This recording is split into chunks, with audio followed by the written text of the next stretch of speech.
Good afternoon po, ma'am. Ano po hanap natin? Hi, Miss. Good afternoon. Magpapagawa sana ako ng souvenir para sa binyag. Ilang piraso po at kailan kailangan? Kailangan ko mga 30 pieces. Tapos 6 days from now kasi yung event.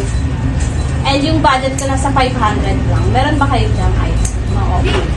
Tamang-tama po, ma'am, para sa inyo. Meron po kaming giveaway bundle po, ma'am. Meron pong 500 to 600 na bundle po para po sa inyo. Ito po, ma'am, pwede po kayong mamili po dyan. At ito po yung mga item na pwede nyo pong pagpilian, ma'am. Kasama na po yung vacuum plus, yung notebook, ma'am, at pati calendar po. Oo, pwede ko pang palitan yung ibang item kasi hindi namin prepared yung calendar. Ang gusto lang sana namin parang bag, tapos keychain, hindi yung ordinary keychain. Siguro yung mga meron pa kayong leather keychain.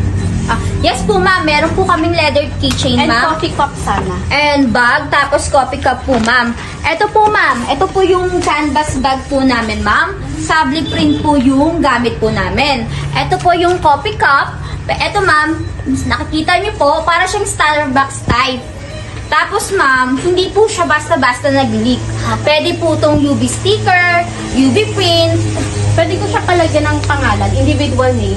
Pwede Para po, sa ma'am. mga- Kasama na po yung print sa 500 po, ma'am. And sa keychain naman po, meron po kaming leather keychain, laser engraved po ang type of printing po nito. And pinakamaganda po dun, ma'am, kasama na po yung box dito sa bundle po na to.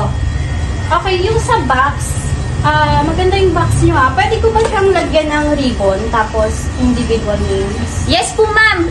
Pwede niyo po siyang lagyan ng ribbon and customized design po na iba't iba pong pangalan. Okay, sige, okay na ako dito. Tapos, dapat 6 days from now, mabigay mo na sa akin. Kasi kung hindi, ilalagpan ko to, miss. Yes po, ma'am. Kayang-kaya po namin gawin within 6 days from now yung item po na to. Sige, miss, okay na ako dyan. Sige po, complete ko lang po, ma'am, kung magkano po.